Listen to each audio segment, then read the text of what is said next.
You believe in God? No. Why? I don't know. Why should I? How do you decide what to do every day if you don't believe in anything? Based on like how I grew up and general like societal norms.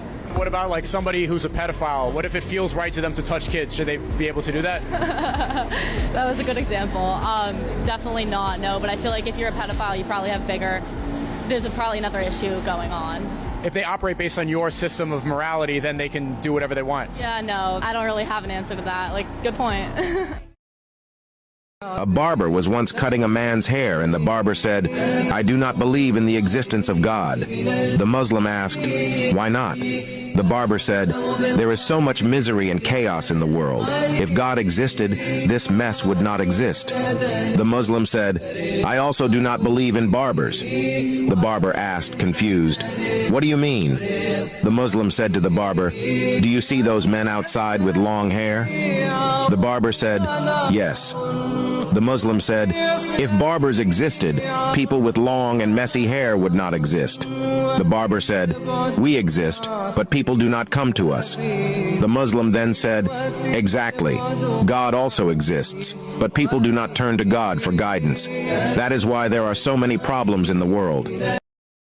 You're living your life as an atheist, suggesting that the universe could have been randomly generated the way it is. It's really like this. If I have a big bag of 1,000,000,000 letters, and I throw it, and it becomes like Shakespeare's Macbeth. I'm going to do it right now, 1 second. Let me throw it. And then it actually becomes Macbeth. You wouldn't take this kind of probability. No, but I would. You wouldn't put your life on this, would you? No, of course. You would not. No. If you wouldn't put your life on it, so why are you putting your afterlife on it? Do you exist? I do. How do you know? Okay. Did you feel anything? Yes, but Wait, you be having wait a second. a dream? Wait a and second. could it feel? Wait, if I didn't exist, meaning I was non-existence whatsoever, I was no atoms, no electrons, no quarks, heptons, leptons, gluons, no space-time continuity, I was not a black hole, I was not quantum fluctuations, I was not matter, I was not energy, I was not time, I was not space.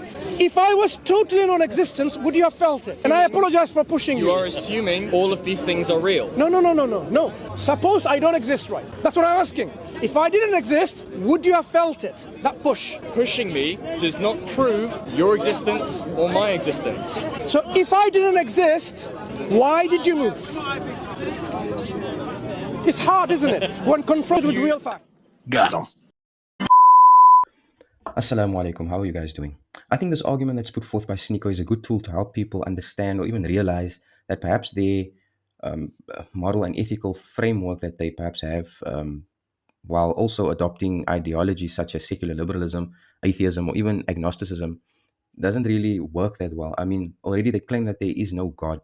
So this should force them to see the world as just atoms freely roaming around, absence of, any essence, no soul, no metaphysical, no unquantifiable unseens. So this should mean that that morality being a metaphysical thing doesn't really exist. You get what I'm saying?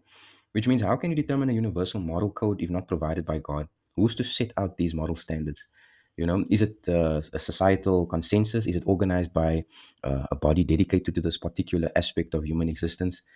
I mean, you could say the UN and bodies like it have taken this role upon themselves, but how do we know that these moral codes and laws that they put out are the correct ones for humanity to abide to, right? And it doesn't cater for anything further than perhaps physical existence, right? What about the metaphysical requirements that humans need? And even atheists themselves would admit that they need this source of, let's say, inspiration or metaphysical livelihood, I would call it. It's almost like feeding the soul. They need these things, but at the same time, it doesn't exist, so it doesn't make sense to me. And also, there's no real guideline on how to fulfill oneself personally, or how to guide one in a moral framework on a familial setup within your family, or a communal setup, or even in in totality as a complete society, human society.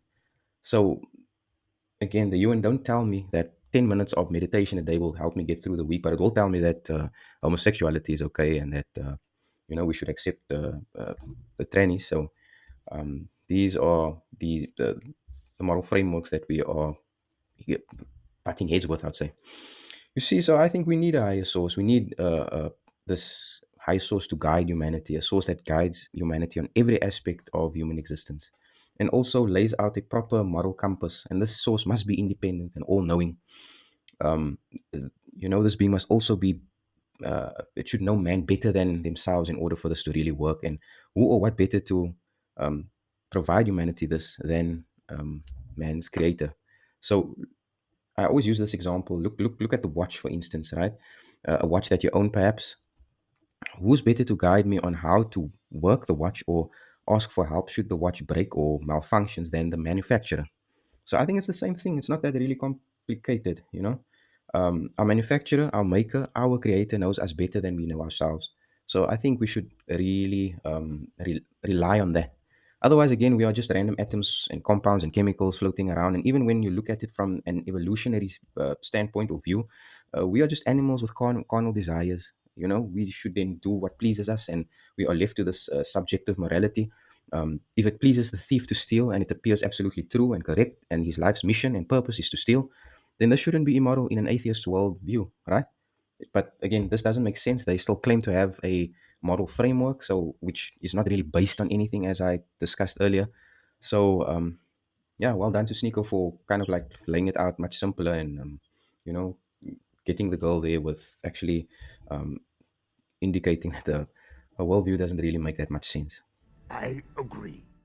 And on that note, guys, Jazakallah khair for tuning in. If it is that you enjoyed that reaction, please consider a like for this video, subscribe to my channel, share, and turn on the notification bell for more of my regular uploads. Also note that I'm on my way to 1,000 subscribers, so please keep supporting the channel. Jazakallah khair. Assalamu alaikum wa rahmatullahi wa barakatuh.